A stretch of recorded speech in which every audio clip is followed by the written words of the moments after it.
video kali ini kita akan membahas bagaimana caranya membuat course. Nah, course ini dibuat oleh koordinator mapel sehingga bisa digunakan bersama dengan guru lain. Jadi, guru yang mapelnya sama tidak perlu membuat sendiri-sendiri. Dengan begitu akan memudahkan antar guru untuk saling berkolaborasi. Yang berikutnya, membuat course memerlukan kategori. Sehingga apabila kategori belum dibuatkan oleh admin, maka guru bisa membuat kategorinya sendiri. Yang berikutnya, nama course harus merepresentasikan nama mapel supaya mudah untuk dicari siswa. Contoh untuk format, misalkan bisa diisi nama mapel dan kelas, dan bisa ditambah jurusan jika hal itu adalah mapel produktif.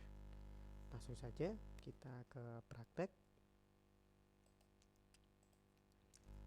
Asumsinya kita login sebagai user guru tadi. Jadi saya ulang, di sini saya logout.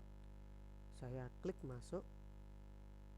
Kita gunakan sebagai guru 1 yang tadi dibuatkan dan passwordnya guru 1. Nah, langkah berikutnya yang perlu dilakukan sama, yaitu ke site administration. Kemudian kita masuk ke menu manage course and category. Nah, di sini kebetulan mapel saya adalah mapel TKJ. Dan karena mapel TKJ sudah ada, jadi saya tidak perlu membuat kategori lagi. Tapi dikarenakan di sini saya hendak membuat sebuah kategori sesuai dengan nama mapel saya, maka saya buat kategori baru.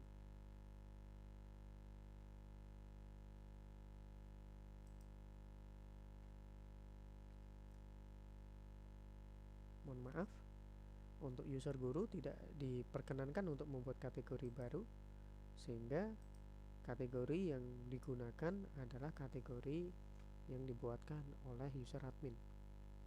Sehingga langsung saja di sini saya buat create new course untuk membuat course baru. Nah, untuk membuat course-nya kita bisa menggunakan format, misalkan nama mapel administrasi jaringan mikrotik. Administrasi infrastruktur jaringan mikrotik kelas 11 kalau memang ingin ada kelasnya, atau cukup administrasi infrastruktur jaringan mikrotik TKJ. Course short name bisa di copy dari course full name, tinggal di copy saja, paste. Berikutnya course kategori bisa dipilih sesuai nama kategorinya. Di sini kategorinya misalkan produktif TKJ. Nah, apabila mapel administrasi infrastruktur jaringan terdiri dari 2 kelas atau 2 angkatan, yaitu kelas 10 dan kelas 11, maka di sini juga bisa ditambahkan nama kelas. Misalkan kelas 11 atau kelas 10.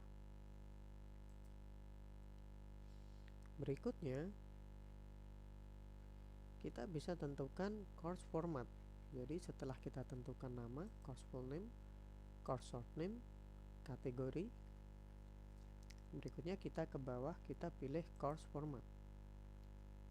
Nah, format ini secara default dipilih yang topik format. Topik format bisa berisikan berapa bab materi yang nanti akan diajarkan. Nah, misalkan di sini mikrotik dasar itu ada 8 bab, sehingga di sini saya pilih ada 8 atau misalkan sampai 10 ya, untuk UTS dan juga UAS.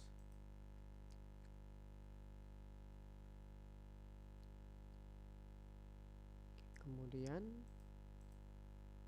untuk appearance, jika Bapak Ibu menginginkan siswa menggunakan bahasa Indonesia, pilih Indonesia,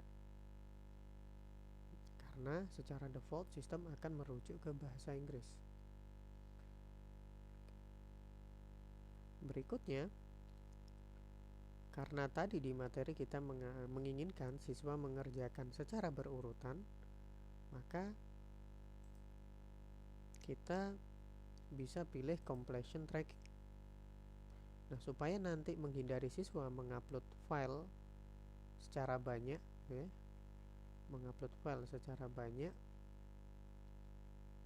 karena kita menginginkan siswa nanti mengupload tugas pakai link sehingga tidak memberatkan sistem, maka kita bisa pilih filenya yang paling kecil, nah, atau di bawahnya, misalkan 500. Enable completion tracking, yes, pastikan itu.